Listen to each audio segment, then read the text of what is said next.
కవిత ED custody నేటితో ముగియబోతోంది. అరవింద్ కేజ్రీవాల్ కూడా ప్రస్తుతం ఈడీ కస్టడీలోనే ఉన్న పరిస్థితి.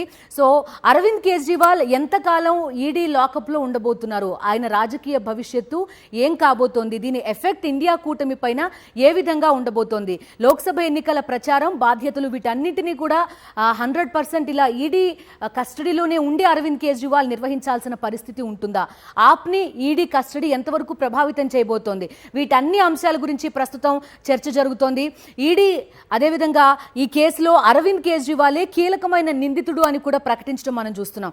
పూర్తి డీటెయిల్స్ అడుగుదాం. మా కరెస్పాండెంట్ వెంకటేష్ మనతో పాటు జాయిన్ అవుతున్నారు. వెంకటేష్, చెప్పండి, ఇప్పుడు అరవింద్ కేజ్రీవాల్ పరిస్థితి ఏంటని ఒక చర్చ జరుగుతోంది. అటు లిక్కర్ పాలసీ స్కామ్ లో ఏం జరుగుతోంది అనే అంశంతో పాటుగా ఆయన పొలిటికల్ కెరీర్ ఎలా ఉంటుంది అనే చర్చ కూడా.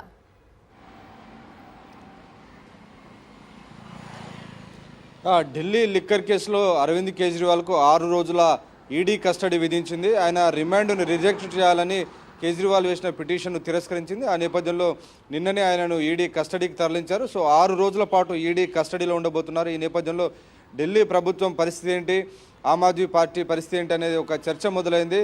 ఢిల్లీ ముఖ్యమంత్రిగా ఇంకా ఆయన పదవిలోనే కొనసాగుతున్నారు. సో రాజ్యాంగ పదవిలో జైల్లో ఉండి రాజ్యాంగ పదవిలో కొనసాగవచ్చా లేదనేది దేశంలోనే తొలిసారి ఎవరికైనా ఎటువంటి సందర్భం జైలు పాలైనటువంటి సందర్భంలో బీహార్ ముఖ్యమంత్రిగా లాలూ ప్రసాద్ యాదవ్కు జైలు శిక్ష పడిన సందర్భంలో ఆయన తన భార్యను ఆ ముఖ్యమంత్రి పదవిలో కూర్చోబెట్టారు. కానీ ఇక్కడ అరవింద్ కేజ్రీవాల్ అవేమీ చేయట్లేదు, జైలు నుంచే పరిపాలన చేస్తానని అంటున్నారు. అది ఎంత మేరకు సాధ్యమనే దానిపైన ఇప్పుడు భిన్నమైనటువంటి వాదనలు వినిపిస్తుంది. సో అరవింద్ కేజ్రీవాల్ను పబ్లిక్ సర్వెంట్గా కనుక భావిస్తున్నారు. సో పబ్లిక్ సర్వెంట్ ఎవరైనా 24 గంటలకు మించి జైల్లో ఉంటే ఆయన పైన సస్పెన్షన్ వేటు వేసే అధికారం గవర్నర్కు ఉంది. కాబట్టి ఆ దిశగా కేంద్ర ప్రభుత్వం చర్యలు తీసుకుంటుందా లేదా అన్నది మనం వేచి చూడాలి. ఇకపోతే రాజకీయంగా ఆ పార్టీ పరిస్థితి కూడా చాలా ప్రశ్నార్థకంగా తయారైంది. ఒకవైపు లోక్సభ ఎన్నికల షెడ్యూల్ విడుదలైంది.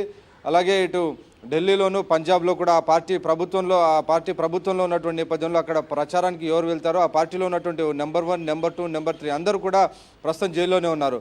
నెంబర్ 1 ఉన్న అరవింద్ కేజ్రీవాల్, నెంబర్ 2 మనీష్ సిసోడియా, ఆ తర్వాత సంజయ్ సింగ్, వీరందరూ కూడా జైల్లో ఉన్న నేపథ్యంలో ఆ పార్టీని నమ్ముకున్నటువంటి పరిస్థితి ఏంటి, అసలు లోక్సభ ఎన్నికల్లో ఆ పార్టీ పోటీ చేస్తుందా, బరిలోకి దిగుతుందా అనేటువంటి అనుమానాలే కనబడుతున్నాయి. ఎందుకంటే ఈ కేసు చాలా క్లిష్టమైనటువంటి కేసు.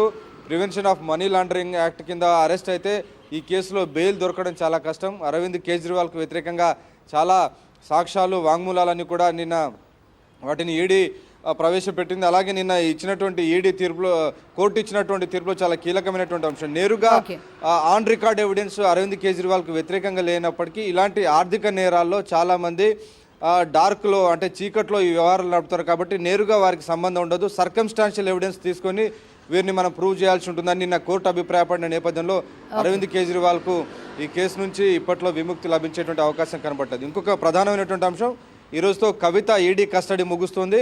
ఈరోజు మధ్యాహ్నం 12 గంటలకు ఆమెను కోర్టు ముందు ప్రవేశపెట్టబోతున్నారు. సో మరోసారి ఆమెను కస్టడీ పొడిగించాలని ఈడీ అడిగే అవకాశం ఉంది. ఎందుకంటే ఇప్పటికీ అరవింద్ కేజ్రీవాల్కు కస్టడీ ఇచ్చారు కాబట్టి వీరిద్దరిని, కవితను కేజ్రీవాల్ వీరిద్దరూ ప్రధాన కుట్రదారులుగా ఈడీ చెప్తుంది. కాబట్టి ఇద్దరిని కలిపి విచారించేటువంటి అవకాశం కనబడుతుంది. ఓకే వెంకటేష్, సో కవిత, ఈ అరవింద్ కేజ్రీవాల్ ఇద్దరిని కన్ఫ్రంట్ చేసి ఏ రకంగా విచారిస్తారు అనే అంశం కూడా ఇక్కడ కీలకంగా మారిన పరిస్థితి.